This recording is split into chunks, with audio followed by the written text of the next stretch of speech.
Now I'm live. All right. All right. Let's see. Okay. So it looks like we've got things going. So we'll see if people pop back in or not. Um, so what ends up happening is when I every morning the internet resets. So what ended up happening was I don't know, it just yeah, it kicked on to have me do it, and I didn't know if it still kept going because nobody was saying anything. I don't know. It feels good to have my life back. Okay, we could see and hear you, but you couldn't see us. Oh, okay, yes, and the lockdown martial law will come into play, unfortunately. Huh. Okay. Well, thanks for letting me know, Seeker. Yeah. Okay. So you guys I couldn't see you. Okay. So it wasn't updating on my end. Good thing. All right. So yeah, I don't know. I this is there's a lot of people that are talking about the fact that if we lose this, we are completely kicked out of the Middle East, and Israel will have to kind of go back to like defending itself because they pissed off a lot of people. Okay, so I mean, Israel's gonna have to do some serious things. Um, or is gonna have to make some serious concessions. And the fact is like now, they told us it would be 3 or 4 weeks, and now they're saying it's going to last longer than that. The biggest blunder that I keep hearing is that they're not. Um, uh, you know, yeah, and yeah, you know what? Actually, you know what? You know what?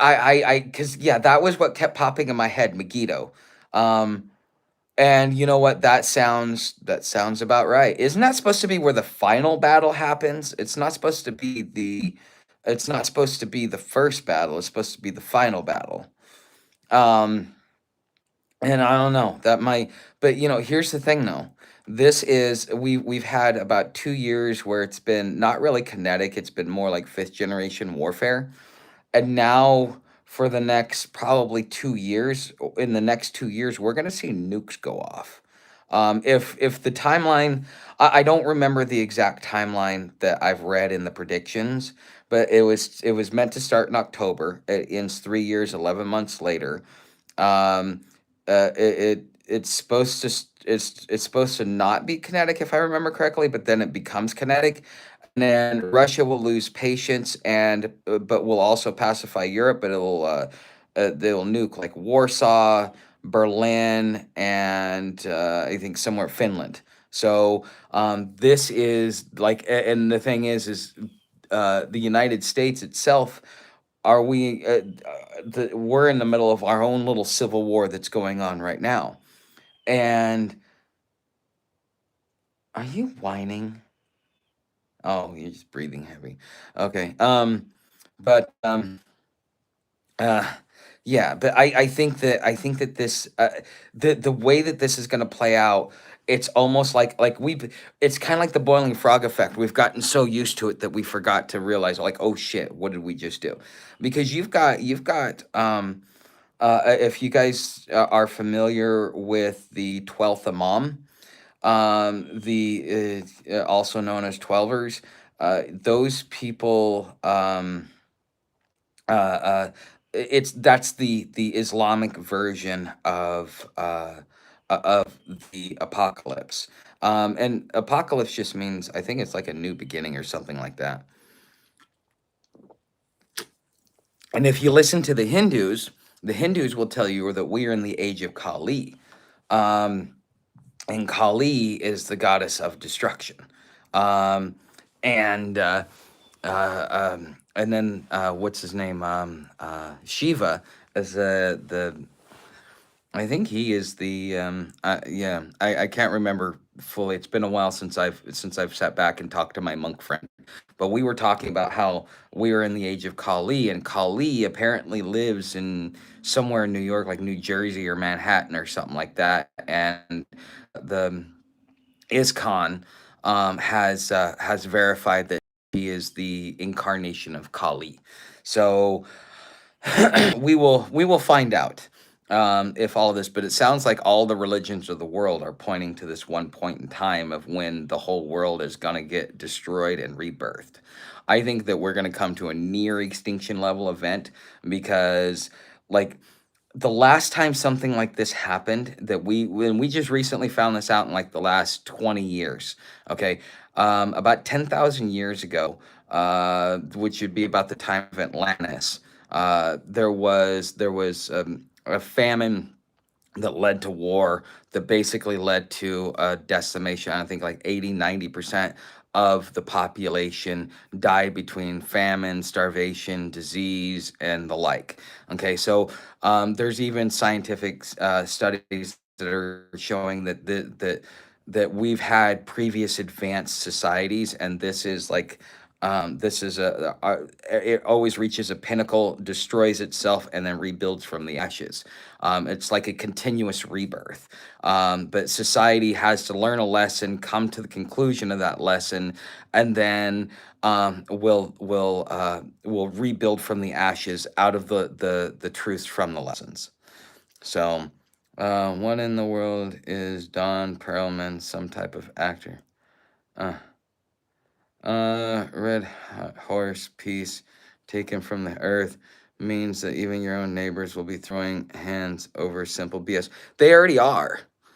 Uh, are okay. Yes, the Imam is described similarly to the AC in Christian beliefs. Yes. Okay. Um. Let's be thankful today on a Wednesday that we're not being nuked in our cities in the United States. Right now, Jason, yeah, you know, uh, yeah, okay. Um, but the thing is, and um, if you guys ever go back, if you guys have ever read the Book of Enoch, you should. Um, it's very symbolic, but you should definitely read that. No, I'm not Muslim at all. I follow my I call my he's not a guru. He's a wise man who says some things that resonate with me, and his advice has always panned out in my favor. Um, that's the easiest way to put it. Yes. Well, according to the you want to hear something funny? According to Meyer, and I'll leave it alone. You guys should just go watch the documentary. It's very fascinating. The only UFO contactee to ever have five forms of evidence. He has metal samples, sound samples, pictures, video, and contact notes with these guys. Tell me anyone else, and it's been verified by places like Lawrence Livermore, the Naval Sound Lab, and IBM and things like that. So like it's not like some quasi science fringe group of scientists said, yeah, this is no. These were scientists that did not believe in ETs or anything else like that, and the only conclusion that they could ever come to that was palatable for them is this didn't originate here on this earth, but we don't have the technology like the metal sample.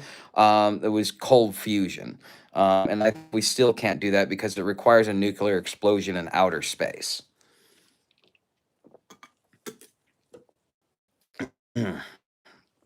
So, so Indian Enoch was the great seven grand Jesus, and yeah, well, yeah, but I don't know. It just if you read if you in the '80s, in the early '80s, the Japanese film crew did a documentary on him, and um, yeah, that's where Michael Horn comes from. I've been doing YouTube for getting close to 5 years now. This channel's four, but I had a channel that was directly dedicated to Billy Meyer, and uh, yeah, that channel got deleted. Um, but I actually interviewed Michael Horn. So, but uh, Jesus has two genealogies in the Bible that are completely different. Well, there's a guy by the name of Michael Powell. He's from Lampasas, which is right out. It's if you know where Fort Hood is. That's like the next town over. My stepmom used to. Um, my stepmom used to manage the McDonald's there in Lampasas. And his name's Michael Powell. He writes a book called Jesus in India. And he has some fascinating stories that he's been able to collect, like historical stories. And there's even a guy in Kashmir, India, that's trying to trace his genealogy back to Jesus Christ, or Emmanuel, as I know him. Uh, Man, easy to be an atheist. Yeah, it does. Because, I mean, who wants an abusive father? I mean, some of the, like, we call, like, the flood story. I mean, that's a perfect example. I mean, oh, that's the old God. The new God is kind and just. Really? Really? But anyways, we're not going to get into that. Um,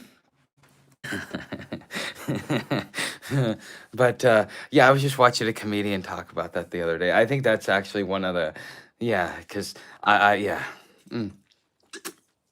But I think that things are about to get really crazy. If you, I would expect within, because if we start making headway, because I think Iran is going to end up losing this, because there's another prediction that says that Iran will make a play to be a big player on the world stage, and but the thing is they will get destroyed.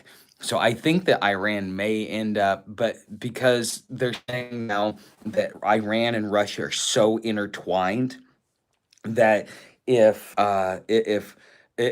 Iran falls, then that means that Russia is even more vulnerable, and so therefore that will bring the Russians in, and then the Chinese will be in as well, and so we could see in the next year China trying to take Taiwan, Russia getting involved in Europe, because I think that Europe is going to see this as an opportunity to push in on Russia, and I think this is part of the plan to begin with, is that Europe is going to be the one to take over Russia, but I think Russia is going to be the one that pacifies uh, Europe. So it's crazy and going to get crazy. Oh yes, it is. Two different writers, two different kingdoms, one benevolent, the other vengeful. Um, okay, well, he ain't exactly abusive. He is more like teaching you to be your own man and accountable for your own actions, but everyone is entitled to their opinions. mm, yeah. Iran looks like it already cooked. No. Um, we are the reports that are coming out is that the Iran drones that they have are virtually there. The United States can't stop them.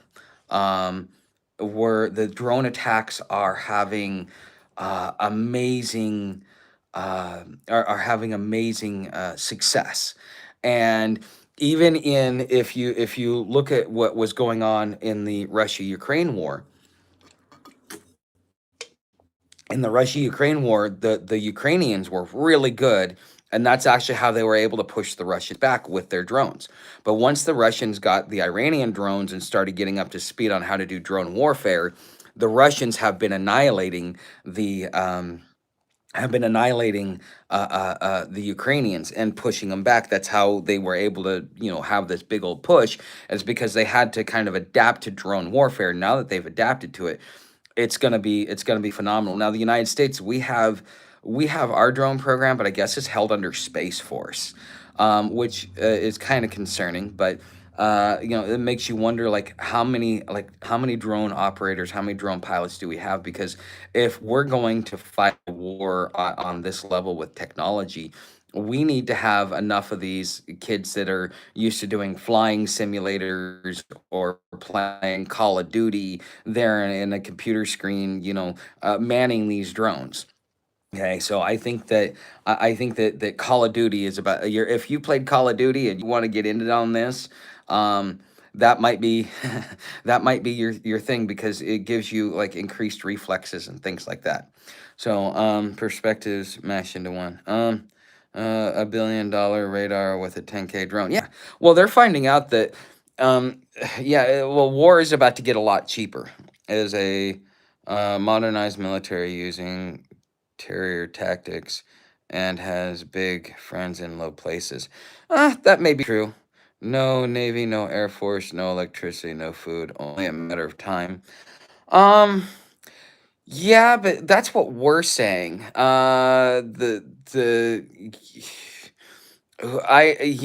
there's the fog of war. There's all kinds of there's all kinds of misinformation. So I've heard conflicting reports, and I'm not so sure that I believe that it is something that has actually happened because, um, underground sources are saying no, they haven't lost their navy's still up and going. Iran says their navy's still up and going.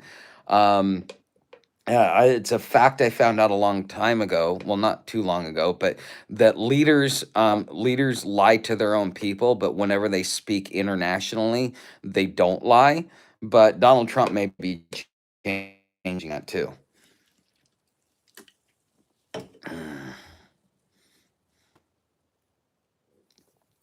Well, that's because my grandfather, my grandfather explained to me why Vietnam was such a blunder. Um, my grandfather from World War II. He's like he was so mad that because it was a police action, and same thing. I mean, we did declare war, but it was still a police action in Afghanistan. Okay, uh, and so we declared war on terrorism. Well, no, I think we did officially declare war on Afghanistan. But we did not officially declare war on Iraq. But they became police actions, and police actions for soldiers. It doesn't like if you lose your life in a police action, your family may not get any benefits. But if you lose your life in a war, then in a declared war, then your family's entitled to your life insurance and all kinds of other benefits as survivors. And Congress has been doing this to the soldiers for a long time. There's been some people talking about this and like how soldiers are putting their life on the line, and then Congress is figuring out a way to circumvent giving them and their family benefits should something happen to them. So, but I think this is all if all we're not going to do nation building. We're calling on the people to rise up, but I don't think the people are going to rise up. They don't want any of this. They're yeah. They're just like let us be. You ever seen somebody who's been so antagonized? It's not that they want to fight back. They just want to be left alone. I think that Iran is in that state. That's just my opinion. So, all right, it's almost 7 o'clock. So, nothing there but opium. Until yeah, but it didn't used to be that way. Opium was something that we brought in. Um, uh, okay. Japan is the only nation in history where regime change didn't require a long-term occupation. Um, are you sure? Because we're still there. We've got Okinawa, and there's another. We have two marine bases in in uh in Japan. So I those yeah, that's still occupation. Okay. And plus part of their treaty is that they have to do what we tell them to do. So they became a puppet. They lost their autonomy. That's why we gave them security guarantees for them to give up their autonomy and essentially become a puppet state in Asia for us. Okay. Yeah, there's a lot more to it than that. Yeah, I'm sure that's not an occupation. So, um, okay. Mm. But I don't know. So basis isn't the same thing. Iraq was an occupation. Um, you have to. Most people don't realize that there's two forms of martial law. There's martial law, which is all rights are suspended, military in the streets. But once hostilities go down, what they downgrade it to is martial rule. Okay, this is something that because of my study of history, this is actually what happened post Civil War. We went from martial law to martial rule. And martial rule is where there's no hostilities, but there's still tension. There's still possibility for tensions to re-uprise. So they still have, they're strict, but they're not at the barrel of a gun because peace has gone there. It's one step below.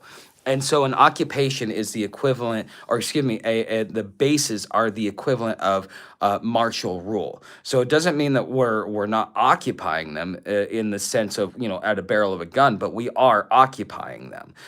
We are dictating because of our military force there. At any point in time, we could come out of our base and take on their country again.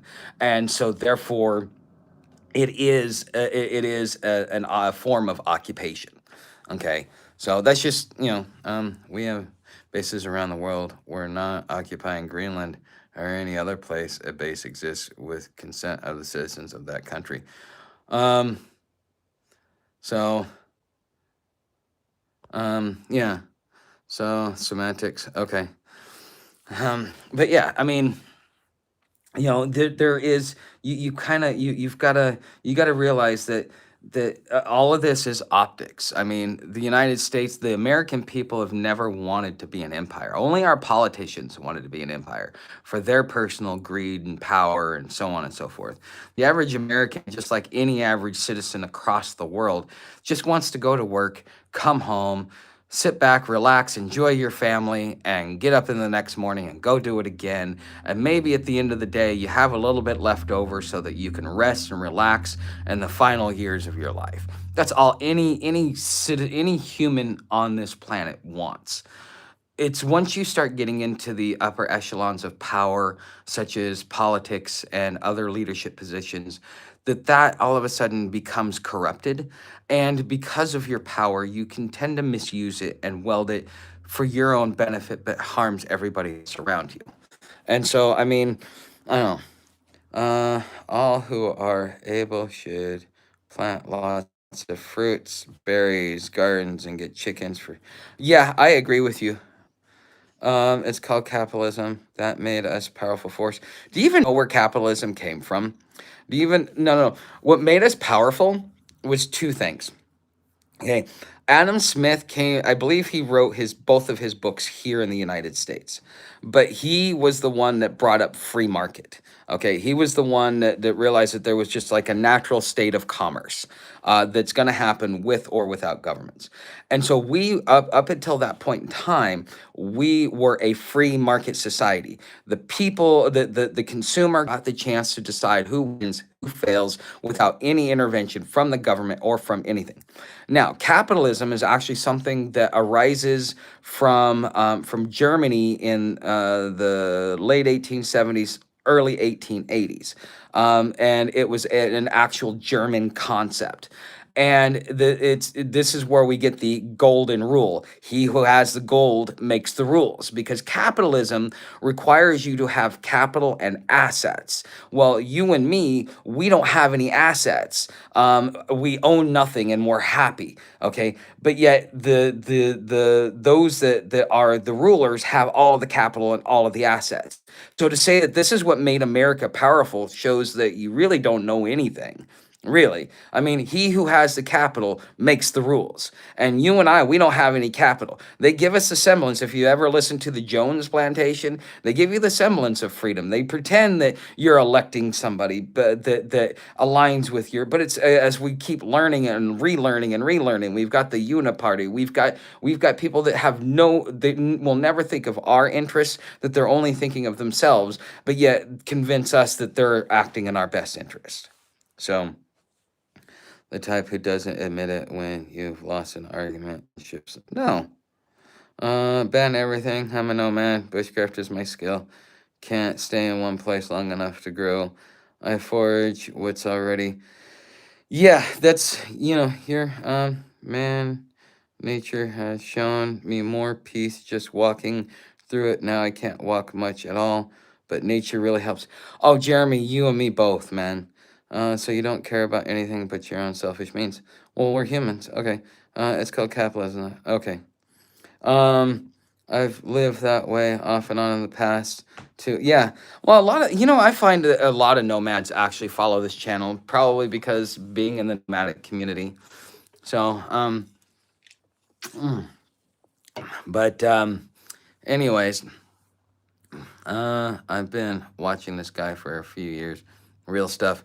Yeah, I mean, I've spent a lot of time educating myself. I don't go af most this is I have this problem with people that I come in contact with. Like my point of pride, since I didn't choose to go to seek after wealth, I chose to seek after experience, and just my own thing. One of the things that I really pride myself in, especially because I've been doing some form of content creation since probably like 2010. That's when I wrote my first blog. It was called Citizen of the Soil. I just gotten into the free men movement. I was starting to read a lot of these historical documents that are very hard to find, but if people point you to them, oh my God, it opens your eyes to something you never thought you would see. And at that point in time, I began to pride myself on finding the facts to things that most people don't care enough to look up or just don't want. Okay, or just they're like, okay, I'll just take the Reader's Digest version, not look into it, and I'll accept it as fact. And that's the average person. But I've spent a lot of time digging as deep as I possibly can, trying to sift through the bullshit and the biasness and all of the other stuff to get information so that when I come up and I say, this is what I know to be the facts, I may not be a bullseye, but I'm very close. I'm semi close. So, morning, John Picard. Yeah, only found Tuck a couple of months ago. Been watching ever since. Huh. Yeah. I've so, but anyways, this is like, so yeah, I pride myself in this stuff. Like, we're told through history that the whole reason why we got into the American Revolution was no taxation without representation. That was just the slogan. Okay. Just like, hope and change was the slogan for Obama. The slogan for the war was no taxation without representation. It was something that would gear an emotional response, to the average person. But the real reason is because in, what is it, 1767, Lord Mansfeld starts bringing admiralty onto the land and starts eroding, what is it, common law. And then the Crown Bank of England, because it doesn't want to compete with colonials, petitions the king to ban colonials, which then causes mass starvation, mass unemployment, a complete implosion of the American economy, and so therefore, this is where the whole slogan "No taxation without representation." But to the average person, they're talking, oh yeah, they just didn't want to pay taxes 3,000 miles away. No, it was the fact that 3,000 miles away, they were dictating whether or not these people could, survive or not. And so people they got upset. As Thomas Paine labeled them, they were aggrieved Britons. It's not that they didn't like the crown. It's not that they didn't want to be, subject to the crown, because there's a lot of benefits to it. But the fact that they did something so malicious, at the behest of the bank, when there was not enough gold and silver in the Americas to facilitate the amount of commerce that was going on here, because we had dyes and stuff that you couldn't get anywhere else in the world. And then even post-American Civil Revolutionary War, part of what sparked the Civil War was the fact that Britain the South was like the number 2 or number 3 exporter in the world of cotton. And so Britain would import all of that cotton, but then they'd have to export it back to the North. And the North had protectionist tariffs to protect their tool and die shops. And so they would come in and do that. And so it was against the interests of Great Britain. And so they sowed division here within the States. Okay, so there's so much more to this than what we're being told.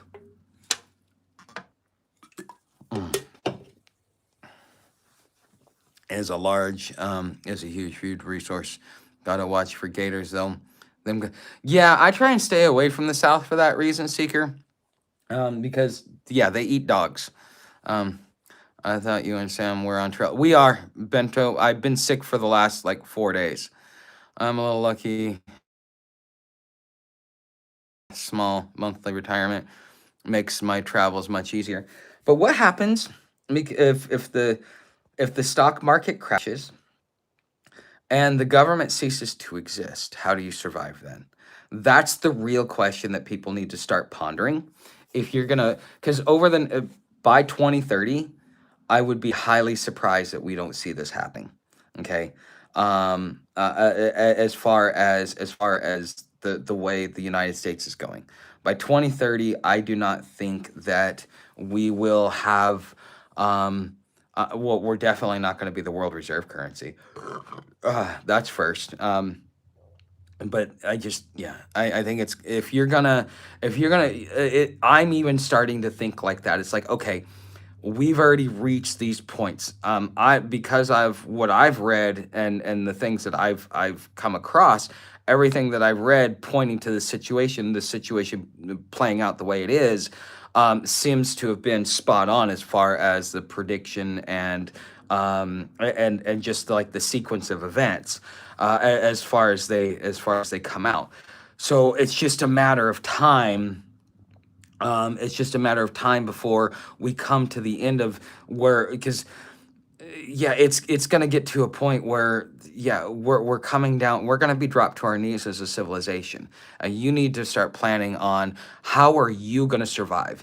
Because think of it this way: best case scenario, you and 9 friends are standing in a circle. Which 8 of those are you willing to never see again? Okay. Because the thing is you're going to lose 8 of those. Okay. And so you've got to be prepared that you're gonna lose a lot. And those friends, we may even say family, like, because you got wife and children and stuff like that. Who survives and who doesn't. Okay. Because out of a group of 10, only 2 survive. So choosing who survives and what their value is going to be really, really important.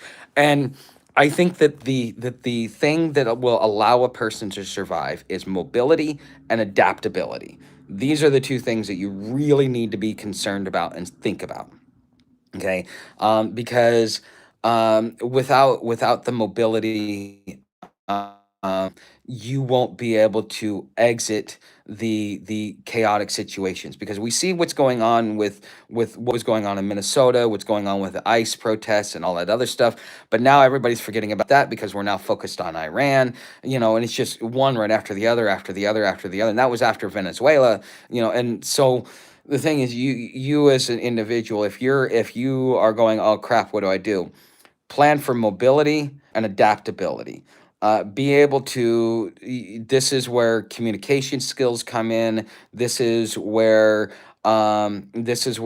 tactics go in, because when you go into cities, I've already told you about, when I was on the Buckeye Trail, the people were skittish and they were reaching for their guns, as I was walking through town. So, and I didn't look like a bum. I looked like a hiker, but because they had roaming hordes of bandits go through town, people are getting a little bit crazy. So, a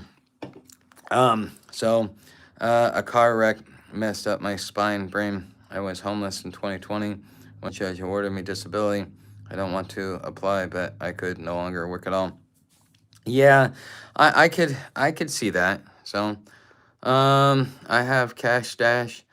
I pull my entire check out of ATM. I only spend around buried and marked on paper maps. Honestly, if I were you, I would convert it into metal. Um, it's gonna be because the thing is the dollars. If the dollar crashes, the dollar is not going to be usable. People won't want it, especially if the government collapses. Because you got to realize, at least according to what I've read, we're going to have back-to-back civil wars, and at the end of the second civil war, the United States is going to be split into 5 separate countries, which means you got 5 separate currencies. They're not all going to be using the U.S. dollar. You need to have something that gold and silver, okay, are more for convertibility, because everything is based upon that in a quasi way, whether we realize it or not, whether it's conscious or subconscious. Okay, so that's that. Um, how much did you get? Uh, so I mean, that's something. You well, um, once cash is gone, it's simply game on. Yeah, but Seeker, you're getting up there in age, and game on is going to be a little bit different for you, buddy. You're gonna want that. You're gonna wish you had it. If you're gonna bury cash, why not just bury metal? And come back and get it. But the thing is you got to watch and make sure you're not being followed too. So you should get a Mine Lab Vanquish metal detector and hunt various metals, cheap and extremely effective, even on wet mineralized beaches. Yeah. So, but anyways, guys. So here's my question for those of you that have been through both live streams: do I stay one more day and finish my recovery, or do I just get on the road? If I stay one more day and finish my recovery, I'm going to get a lot of back office work done that I need to get done for the channel. But if I get on the road, I'll probably do it once I get to Jefferson City. So, and that may be days. And yeah, we've got rain and all kinds of stuff. So, what do you guys think? Take time and recover. I get $984 a month. I know that, brother, but even you've done living in society, you're done, and the outcome of the battle no longer matters. It does matter a little bit, because you're going to be subject to the laws and thereof. So it's always going to be in your best interest to make sure that you get somebody in there that's going to let you be you and not interfere with you. Okay, so but that's the thing is, so your health is the most important thing. So okay, well, um, but that's just my thing. So I don't know.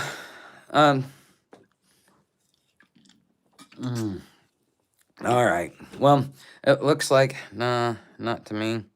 My faith is strong. And what happens to me when my physical life's finished?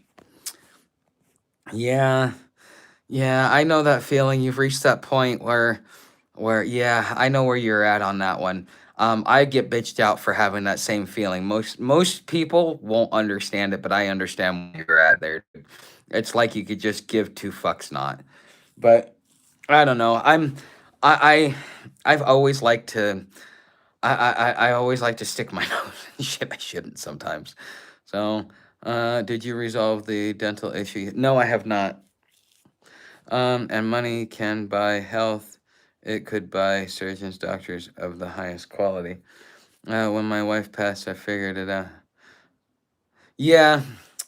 Um, yeah, after losing my business, and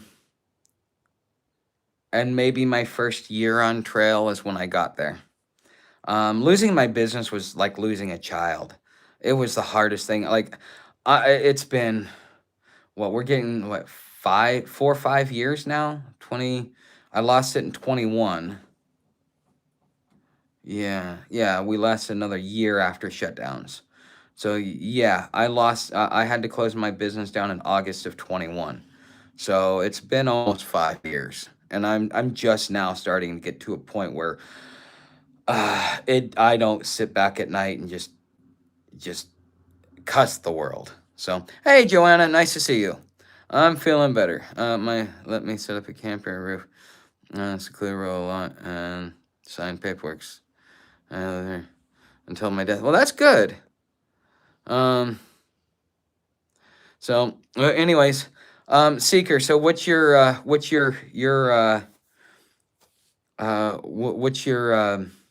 suggestion? Do I stay one more day and like make sure that I get enough food in me and like give my body one more day, or do I get on the road?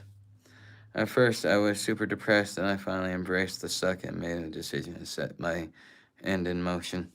Yeah, and people don't. That's why I'm like with the infection. It's like, dude, I if I go that way, I go that way. Stay. Okay. You think it's worth it? Because I'm a cheap ass. I hate spending money. Not unless it's on food. Uh, then I'll spend whatever. So, yeah. If you can't stay another day. Okay. Yeah. All right. Well, I will. Um, yeah, I got enough for one more day, but that's it. And I'm not gonna try and stay more. Um, yeah. Now, if I can find, now I did talk to the lady to see if what it would cost me to get a cab ride to Jefferson City. It allowed me closer to resources because I wasn't sure I was gonna be able to get. I wasn't sure I was gonna be able to recover. I thought it was gonna be like another week before I got sick or before I got better. Um, but apparently, I followed the doctor's orders begrudgingly, but and it seems to have worked out in my favor. Yeah, but how can you want to keel over and then be focused on your health? That's the question. That's almost that's an oxymoron. That's the thing, So all right, I'll talk to her and I'll do it. Yeah, because I mean, worst case scenario, we just move it. I can pay for it. Uh, I don't. This is the only place where I felt like I had to ask permission to stay an extra day. So it's weird, but it just is. Um, so, but yeah, that means I'm gonna get some work done and stuff like that. Um, oh well, I am feeling better. As you guys could tell, I got the life back in me now. I can actually function and like I've actually held like an hour-long conversation with y'all. All right. So with that being said, guys, because you have to make the best of the time you have left, my man. Yeah, that is true. Um, yeah, you can. Yeah. There's gray areas where you gotta make sure you're not doing something stupid. I got it. All right, guys. So I'm gonna let you go. And then I will talk to if I'm still here tonight, I will talk to you guys. I'll talk to you guys tonight. I'll do a live stream. It'll probably be late, like around 7 o'clock my time, because I want to take some time. If you are a member over here on YouTube, as long as I get the videos up I want to get up, you'll have some stuff to catch up to because I'm gonna put it on a slow trickle release of every couple of days so that you guys can catch up and stuff like that. So if you're a member and you want to get up and get some early get the early, this will be one of the times where that membership really pays off if you like to be ahead of the curve. But anyways, guys, thanks for being here. um Garden by Rose, about life ticking away. Okay. All right, guys, I will see you later tonight. Thanks.